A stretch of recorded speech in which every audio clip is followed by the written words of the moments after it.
warahmatullahi wabarakatuh. Waalaikumsalam warahmatullahi wabarakatuh. Bagaimana kabarnya Nana hari ini? Baik. Sehat semua ya? Sehat. Ya, kita harus tetap menjaga kesehatan. Lebih-lebih ini kan sudah memasuki musim penghujan, ya toh? Makanya kita harus tetap menjaga kesehatan. Supaya apa? Kita bisa melaksanakan pembelajaran dengan baik dalam keadaan sehat. Terus anak-anak hari ini masuk semua ya? Ya, oh ya, masuk semua. Alhamdulillah. Kalau masuk semuanya, jadi semuanya sudah masuk dalam keadaan sehat dan siap untuk mengikuti pelajaran. Marilah pelajaran ini kita buka dengan membaca basmalah bersama. Bismillahirrahmanirrahim. Anak-anak tentu masih ingat dengan pelajaran minggu kemarin. Kita sudah membahas tentang taat kepada Allah, taat kepada Rasul, taat kepada orang tua, dan hormat kepada bapak dan ibu guru.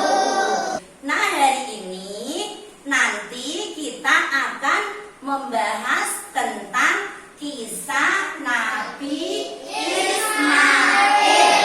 Adapun tujuan pembelajaran kita pada hari ini anak-anak, setelah kita nanti mempelajari kisah Nabi Ismail, anak-anak bisa menjelaskan tentang kisah dari Nabi Ismail.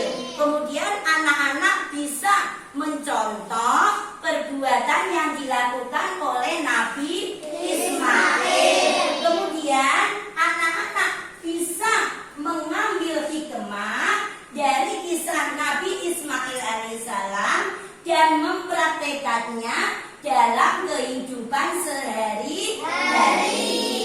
Kalau begitu, sekarang kita mulai pembelajaran. Bukunya dibuka semua ya, tentang kisah Nabi Ismail di halaman 38. Sudah dibuka semua. Ya, nanti kita akan menampilkan PPT. Anak-anak tolong disimak ya, disimak kemudian nanti diamati. Setelah itu nanti kita akan berdiskusi ya. Baiklah anak-anak, kita mulai kisah dari Nabi Ismail alaihi salam ya. Nabi Ismail merupakan putra dari Nabi siapa? Nabi Ibrahim, pinter Nabi Ibrahim alaihissalam, dan ibunya bernama Siti Hajar. Pinter, ibunya bernama Siti Hajar. Sejak lahir anak-anak, Allah memerintahkan Nabi Ibrahim untuk apa istilahnya? Ismail kecil dan Siti Hajar itu ditempatkan di suatu tempat di daerah Mekah sana yang tandus, di mana tidak ada tumbuhan yang bisa digunakan untuk makan, tidak ada air, pokoknya tempat itu sangat tandus. Kemudian Hajar dan Ismail kecil yang ditinggal oleh Nabi Ibrahim di tempat itu dengan perbekalan secukupnya, perbekalan yang tidak begitu banyak. Setelah beberapa hari anak-anak, setelah beberapa hari perbekalan itu akhirnya habis. Kemudian Ismail kecil karena perbekalannya sudah habis dan ayah beliau Nabi Ibrahim tidak bersama mereka, tidak bersama Siti Hajar dan Ismail. Akhirnya Nabi Ismail atau Ismail kecil menangis anak-anak. Karena apa? Karena haus mungkin juga, ya kan? Karena lapar, sehingga bayi mungil itu menangis. Menangis, dan kalau menangis ibunya tentu cemas, ya kan? Siti Hajar sangat cemas.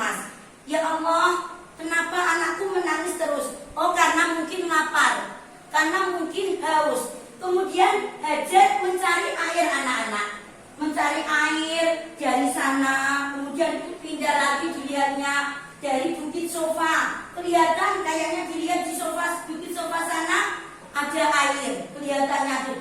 Kemudian Hajar berlari menuju Bukit Sofa. Ternyata sampai di Bukit Sofa, Siti Hajar tidak menemui apa-apa. Kemudian dari Bukit Sofa, Siti Hajar melihat ke Bukit Marwah. Dia lari ke Bukit Marwah. Karena apa anak-anak? Kalau gurun pasir itu terkena sinar matahari itu akan kelihatan seperti berkilau, seperti ada airnya. Sampai di Marwah, ternyata Siti Hajar tidak menemukan apa-apa. Sampai lari bolak-balik sampai 7 kali. Kemudian anak-anak, atas izin Allah, bayi Ismail kecil tadi menghentak-hentakkan kakinya. Ya, kakinya dihentak-hentakkan ke gurun pasir. Nah, dari hentakan kaki Ismail itu akhirnya menyemburat apa? Sumber air. Kemudian karena Hajar sangat bahagia sekali anak-anak. Ya Allah, terus dikumpulkan air itu. Zumi, yang artinya kumpul. Nah, sampai sekarang air itu kita kenal dengan air Zam-Zam. Ketika tidur, Nabi Ibrahim bermimpi mendapat wahyu dari Allah untuk menyembelih putranya Ismail. Kemudian Nabi Ibrahim mengutarakan wahyu itu kepada putranya Ismail. Anakku Ismail, ayah ini menerima wahyu dari Allah untuk menyembelih kamu. Terus Ismail bagaimana? Ismail karena termasuk anak yang taat kepada orang tua, Ismail bilang, ayah, kalau itu memang perintah dari Allah Subhanahu wa Ta'ala, maka laksanakan ayah, dan aku siap untuk disembelih. Itu kata Ismail. Akhirnya Ismail yang lucu itu anak-anak dibawa oleh Nabiullah Ibrahim ke suatu lembah sambil membawa pedang untuk menyembelih Ismail. Ketika kepala Ismail itu sudah diletakkan di atas batu dan mau disembelih oleh Nabiullah Ibrahim alaihissalam, keajaiban itu terjadi. Allah mengutus malaikat Jibril mengganti tubuh Ismail dengan seekor domba. Dengan apa anak-anak? Seekor domba.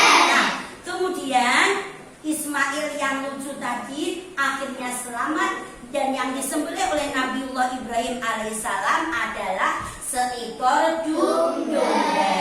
Nah, Nabiullah Ibrahim alaihissalam bersama Ismail diperintahkan oleh Allah Subhanahu wa Ta'ala untuk membangun apa itu? Membangun Ka'bah, ya, seperti yang terlihat di dalam layar sana.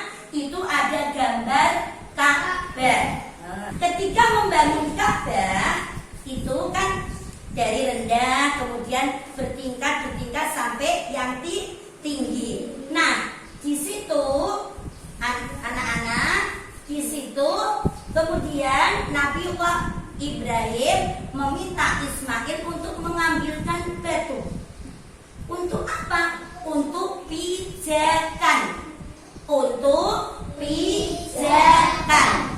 Dalam menyelesaikan pembangunan Ka'bah. Nah, pijakan Nabiullah Ibrahim itu kemudian dikenal dengan makom Ibrahim yang terlihat seperti pada gambar ini. Hikmah dari kisah Nabi Ismail. Yang pertama, bahwa Siti Hajar dalam mencari air yang berlari dari Bukit Sofa ke Marwah itu diabadikan dalam ibadah haji dengan yang namanya sa'i. Kemudian air yang keluar dari pijakan kaki Ismail itu disebut dengan air Zam-Zam. Kita dapat meneladani perilaku dari Nabi Ismail. Nabi Ismail termasuk contoh anak yang yang berbakti kepada kedua orang tua. Ada yang kurang paham mungkin bisa ditanyakan. Ayo. Oh iya, silakan Mbak Sela. Apakah itu makam Nabi Ibrahim? Oh iya, ini yang ditanyakan Mbak Sela ini berkaitan dengan gambar tadi ya. Gambar di sebelah Ka'bah. Itu kan ada gambar ya kan. Yang ditanyakan Mbak Sela, Bu, tadi kan dikatakan makam Ibrahim. Apakah itu benar makamnya Nabi Ibrahim? Jawabannya ini adalah bukan makam ya, tapi makom, tempat pijakan Nabi Ibrahim ketika membangun Ka'bah bersama Nabi Ismail. Pertanyaan yang bagus untuk Mbak Sela. Kita beri tepuk tangan untuk Mbak Sela. Kita akan berdiskusi bersama dengan materi ini secara berkelompok ya. Untuk kelompok 1 kelompoknya Mas Hayun di sini ya. Mas Tias nanti bisa menulis ya, ditulis anggotanya sampai sini saja enggak apa-apa. Kemudian kelompok 2 kelompoknya Mbak Sela. Silakan Mbak Sela menghadap ke sini, berada di depan. Ya, yang lainnya bisa memberi pendapat kepada temannya. Ya. Ya, tidak apa-apa, misalkan temannya usul enggak apa-apa. Agak singkat-singkat saja enggak apa-apa.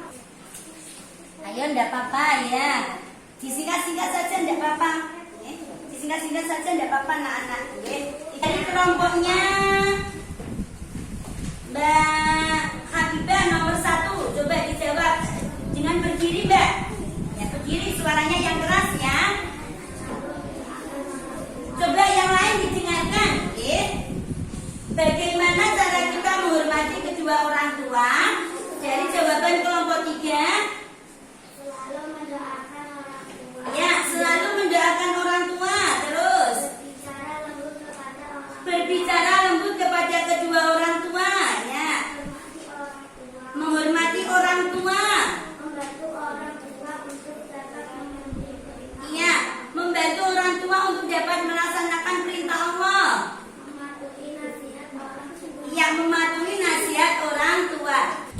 Bagaimana sikap Nabi Ismail ketika ayahnya diperintahkan oleh Allah Subhanahu wa taala untuk melaksanakan mimpinya? Menuruti perintahnya.